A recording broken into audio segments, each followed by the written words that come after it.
Have you ever considered the benefits of having no friends? It may sound counterintuitive in a society that places high value on social connections, but let's explore this idea through the lens of Stoicism. Stoicism, an ancient philosophy founded in Athens, focuses on self-reliance and inner strength. It teaches us to find peace within ourselves, rather than relying on external factors. By embracing Stoic principles, we can learn to appreciate solitude and understand its profound benefits. In today's society, there is immense pressure to be sociable and maintain numerous friendships. The fear of being alone often drives people to seek constant social interaction. We're led to believe that having many friends is essential for happiness and success. However, this societal expectation can make solitude seem undesirable, even frightening. The constant pursuit of external validation through friendships can lead to stress, anxiety, and a loss of self-identity. But what if solitude could be seen as an opportunity rather than a deficiency? Solitude offers a unique chance for self-discovery, independence, and personal growth.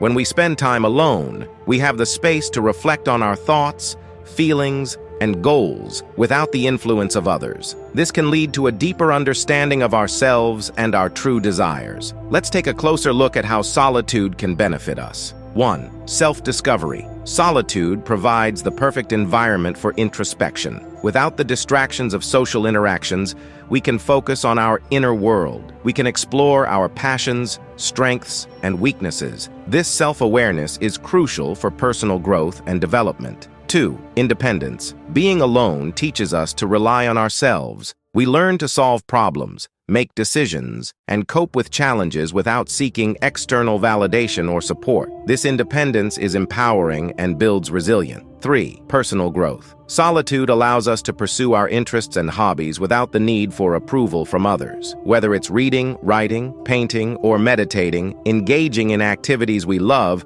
can lead to personal fulfillment and growth. 4. Emotional regulation. Spending time alone can help us regulate our emotions. We can process our feelings and thoughts without external interference, leading to better emotional stability and mental health. The key moment of realization comes when we understand that being alone doesn't equate to loneliness. Instead, it can bring a sense of inner peace and contentment. Embracing solitude allows us to focus on our own growth and happiness, free from the need for external validation. It's an empowering feeling to know that we can be content and fulfilled without relying on others for our sense of self-worth. In summary, embracing solitude has numerous benefits. It aligns perfectly with the Stoic perspective on the value of self-sufficiency. Solitude isn't about isolation, it's about finding strength and contentment within ourselves. By focusing on self-discovery, independence, personal growth, and emotional regulation, we can lead a more fulfilling and authentic life. Reflect on your own relationship with solitude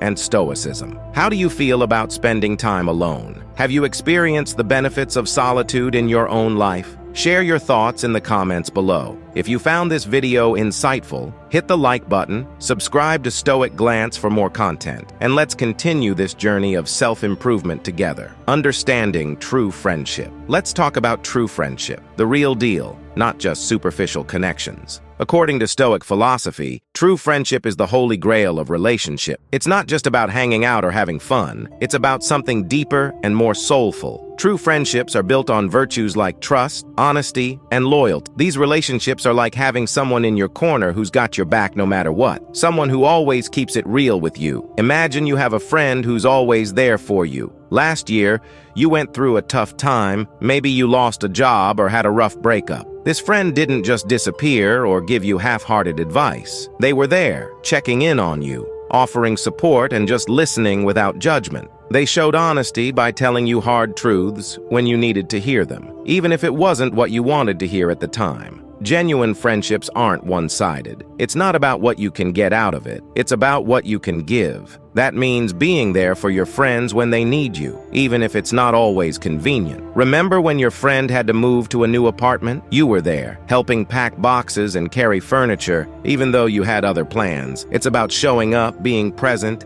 and being a true ride or die. True friendship is like a rare gem in a sea of fake vibes and shallow connections. It's about finding those people who see the real you and love you for it, flaws and all. If you've got even just one friend like that, consider yourself lucky, because that's the kind of friendship Stoic philosophy is all about. If you found this video insightful so far, let's keep the conversation going. Drop a comment below about your own experiences with true friendship. Share this video with someone who needs to hear it. Hit that like button, and don't forget to subscribe for more Stoic-inspired content. Your support means a lot. The value of having no friends. Now, let's flip the script and talk about the value of having no friends. Stoic philosophy has some real talk about solitude, and it's not as scary as it sounds. Picture this: you're chilling on your own. No squad, no crew, just you. According to the Stoics, that's not necessarily a bad. In fact, they were all about embracing solitude and being cool with flying solo. Why? Because it gives you the space to really get to know yourself,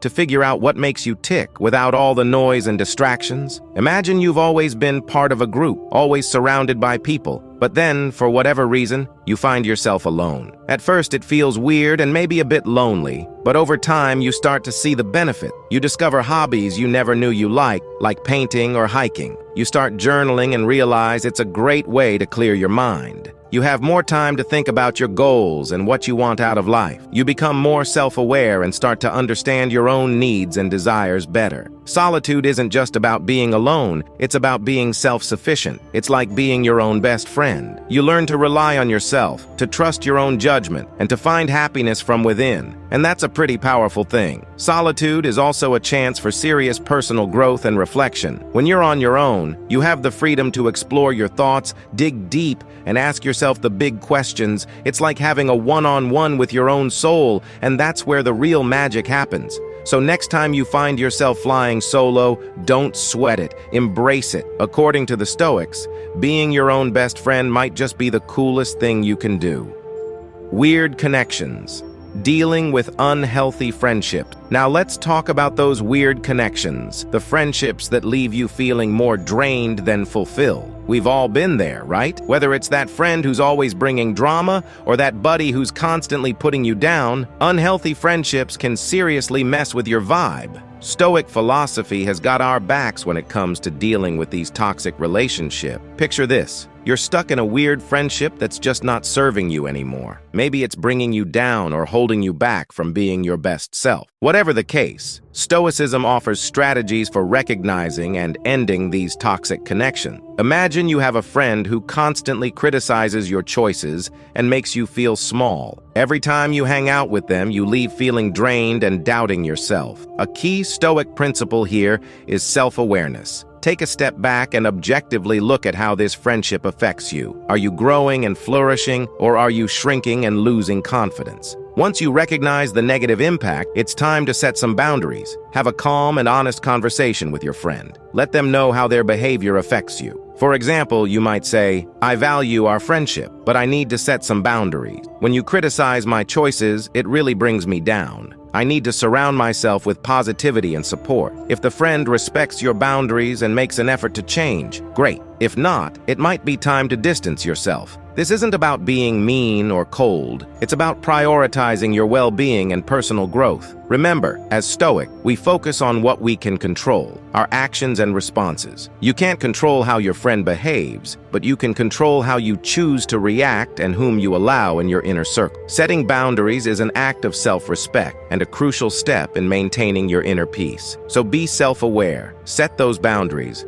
and don't be afraid to let go of relationships that no longer serve you. Your well-being comes first. Loneliness and Stoicism. Coping strategies. Let's talk about loneliness, because we've all been there at some point, right? Whether it's feeling like you're the only one without plans on a Friday night, or scrolling through social media and seeing everyone else living their best lives, loneliness can hit hard. But here's the thing, Stoicism has some real wisdom when it comes to coping with those lonely vibes. Instead of wallowing in self-pity or seeking validation from others, Stoicism teaches us to find contentment within ourselves. Happiness isn't something we find in other people or things. It's something we cultivate from within. First off, it's all about shifting your perspective. Instead of seeing loneliness as a curse, try seeing it as an opportunity to really get to know yourself, to dive deep into your thoughts and feelings, and to grow as a person. Imagine you're going through a phase where you feel disconnected and lonely. Instead of focusing on the emptiness, you start to see this time as a chance to reflect on your life and your goal. You start journaling about your dreams and fears, and you realize there are things you want to accomplish that you've never given yourself the chance to explore. This shift in perspective turns loneliness into a productive and enlightening experience. Next up, it's time to practice some Stoic techniques for finding inner peace. That could mean things like journaling, meditation, or simply taking some time to be alone with your thoughts. For example, you might start your day with a few minutes of meditation, focusing on your breath and grounding yourself in the present moment. This practice helps you feel more centered and less dependent on external validation. It's about learning to be okay with being alone, to find joy in solitude, and to appreciate the beauty of your own company. And finally, remember that you're never truly alone, because Stoicism teaches us that we're all connected, part of something bigger than ourselves. Even when you're feeling isolated, remember that there are others out there who feel the same way. By embracing your own company and finding peace within yourself, you're connecting to the shared human experience. We've covered a lot of ground today, from understanding true friendship to embracing solitude and even knowing when to let go of unhealthy relationships. Stoic philosophy gives us some pretty awesome tools to navigate all these different aspects of friendship. To sum it up, true friendship is about quality over quantity. It's about finding those genuine connections that lift you up and help you grow. And hey, it's totally okay to have no friends sometimes. Solitude can be a powerful tool for self-discovery and personal growth. When it comes to weird or toxic friendships, don't be afraid to set boundaries and prioritize your well-being. Remember, wisdom, courage, and temperance are the virtues that guide us in forming and maintaining meaningful relationships. Now it's your turn. Take a moment to reflect on your own friendships. Are they lifting you up or dragging you down? Consider adopting some Stoic principles to help you navigate your relationships with more clarity and peace of mind. Whether it's embracing solitude, letting go of toxic friends, or deepening your connections with the real ones, Stoicism has got your back. If you found this video helpful, don't forget to like, share, and subscribe for more Stoic-inspired content. Let's keep this conversation going and continue to grow together on this journey of self-improvement and meaningful connections. Thanks for watching, and I'll see you in the next one.